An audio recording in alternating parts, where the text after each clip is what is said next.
Hello, students. Math Connections 8.4. Now, if you take a look, I've assigned a few, 1, 2, 8, 9, 11, and 12. So not a ton. So we talked about arithmetic sequences associated with a linear graph. Your job in the first one is to explain whether a geometric sequence should also be associated with linear graph. Do a little bit of explanation on that. If you need to, go ahead and show a graph for a geometric sequence and show whether it should or should not. And then explain why two lines with the same slope and different y-intercepts are parallel. You can use techniques that we saw in section 8.4. You could also maybe go back and talk about a graph. Just be careful because when we talk about they're the same distance apart, and if I go back here to the graphing calculator, when we talk about 3x plus 5 and y equals 3x plus 1. So you can see that they are the same slopes and different y-intercepts. But when you say they're the same distance apart, be careful. Distance in geometry and in every other way is measured not by looking at kind of a vertical distance. So you can see from 5 down here to 1, you can say that's 4. And over here, it's also 4. That's not a distance. If you were thinking about distance, then you would have to say distance is what is known as a perpendicular. So to get from one to the other, you would have to go like this. You'd have to find something that is perpendicular. That is a distance. So the shortest distance between like this point and that line, that shortest distance stays the same across all of these. That's what makes them perpendicular. Okay, but your description, if you want to, doesn't necessarily have to include that. You could do something that's a little bit more algebraic, but if you are going to say the same distance, we do not measure distances like this, right? So if this was like driving from here to Washington State, right? We would say the distance from here to Washington State is like the short distance. We wouldn't say you have to go through Boston and then around. We would say just go take I-5 north. You'll hit Washington State. Right. There we go. All right, let's jump back and see about a few of the others. So that's 1, 2, what did I say, 8 and 9? 8 and 9, okay.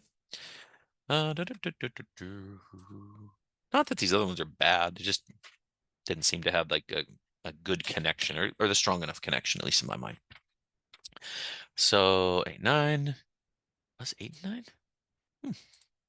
A student asks whether the slope of a vertical line is related to division by 0. How do you respond? Interesting. I hope you watched the video from 8.4, but if not, we probably talked about it a little bit in class. Yes, there is a connection. You have to be able to explain that connection. So see what you can do. How would you respond to that student? And then Jonah tried to solve this equation by adding 5 to both sides. Rock on, Jonah. Nice. And then, because 5 minus 5 gets you 0, so he has 0x, and he has y equals 25. Perfect. Maybe. Is Jonah on the right track? Did Jonah make a mistake? If so, what mistake did he make? What was the misconception he made? How could you help him see what he should have done differently? That's what we're looking for when you connect things to the classroom. And lastly, 11 to 12. 11, Janice noticed in this situation, she got the coefficients. Do you see that? The 2 and the 4. She looked and says 2 over -4, -3 over 6, and -5 over 10. She said, hey, wait a minute. If we get the same ratio of coefficients, will this always happen? So this is like an always, sometimes, or never.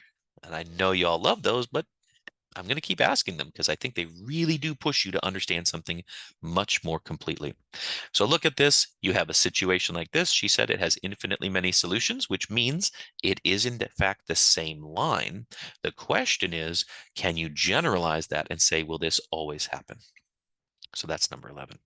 Number 12, Jackson says the equation 0x plus 0y equals 0 is a linear equation. What is your response? Wow, what a great question. Picture what kind of points you could put in to be on this line, and then see if that may help with your explanation to Jackson. All right. There you go. Those are the big pieces for the math connections. If you have other questions, please let me know.